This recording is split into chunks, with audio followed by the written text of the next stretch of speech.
இருக்கா. ஆமா. பார்கடல்ல யார் இருக்கா? பார்கடல்ல மச்சான் இல்லப்பா. யாரு? பச்சைமால் என் பெருமாள் லட்சுமியுடன் பள்ளி கொண்டிருக்கிறார். லட்சுமியுடன் பள்ளி கொண்டிருக்கிறார். அப்ப நாராயணன். ஆமா. சரி.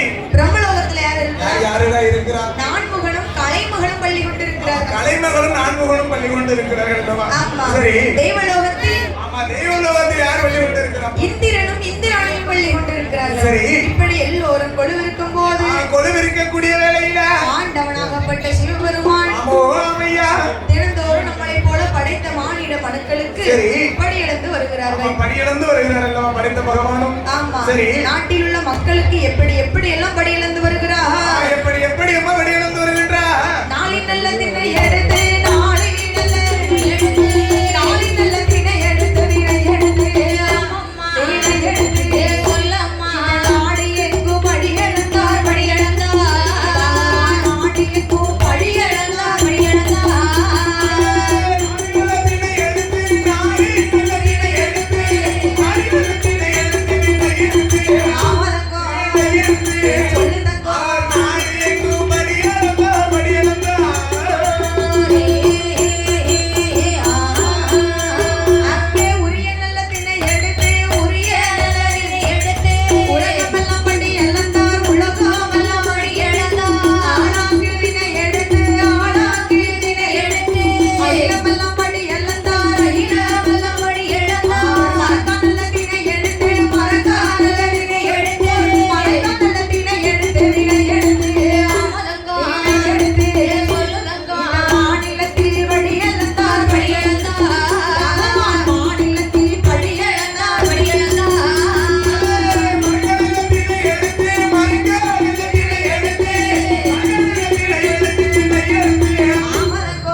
சிவபெருமான் சிறிய உயிர் சிற்றெரும்பு முதல் பெரிய உயிர் மதையானை வரையிலும் சிறிய உயிர் சிற்றெரும்பு முதல் பெரிய உயிர் மதையானை வரை படி இழக்கின்றார். ஒரு உயிர் தப்பிடாம படி இழக்கிறாரு. ஒரு உயிர் கூட தப்பிடவே கூடாது. உனக்கு என்ன படி இழந்தாரு? இன்னைக்கு பாத்தீங்களோ ஆன தடம் போல பூரி செய்யுமா. பூரி எங்கேயாச்சும் போய் பாத்துட்டீங்களா? எவ்வளவு நாளும் பாத்துக்க உள்ள நெய் செய்யுது. ஆமா. இன்னைக்கு நம்ம காலகால முழு செய்யற பூரி பாத்துட்டோம்.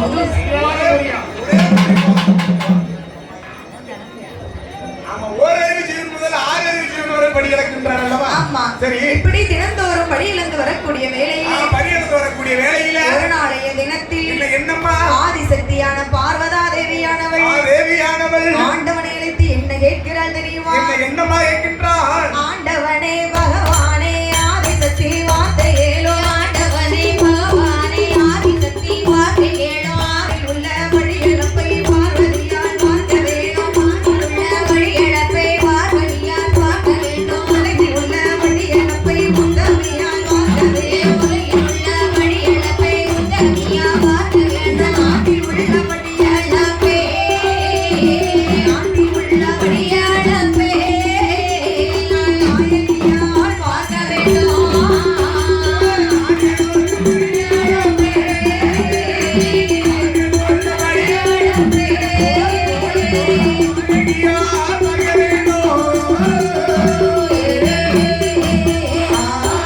வேண்டும். என்று பார்வதியால் கேட்ட போது பகவானோ எனக்கு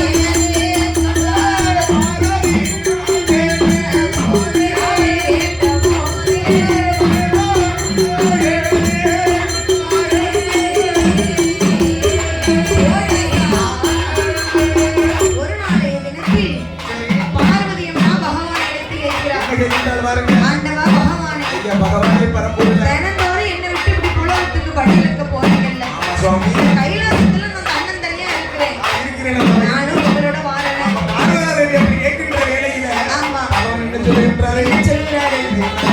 ஏ பார்வதி, கைலாசத்துல இரு என்று சொல்லி பகவான்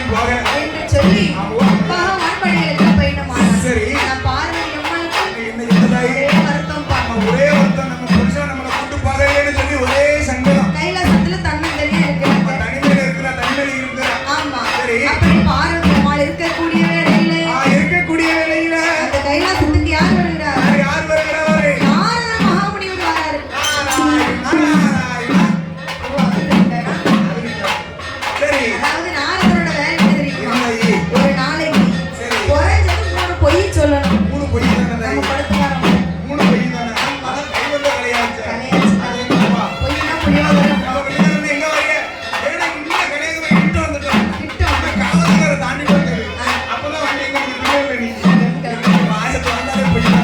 தான் வரும்.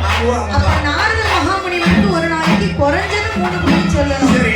அன்றைய தினத்துல 2 பொய் சொல்லியாச்சு. இந்த இடத்துல 2 பொய் சொல்லியாச்சு, 2 குடும்பத்தை எடுத்து விட்டாச்சு. எடுத்து விட்டாச்சு. சரி. ஒரு பொய் சொல்லணும்னு சொல்லி கைலாசம் பக்கம் வராரு.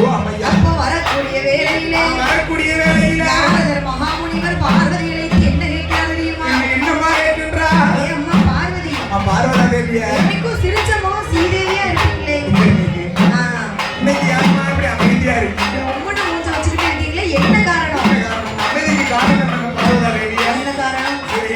ஏ அப்பா நாரதா, என்ன? மகாவனோ படி எடுக்க போயிருக்காரு. சரி. நான் இந்த கைலாசத்துல இருக்கேன். அம்மா பார்வதா தேவியா, என்ன? நீங்களும் பகவான் கூட போக வேண்டியதானே? நானும்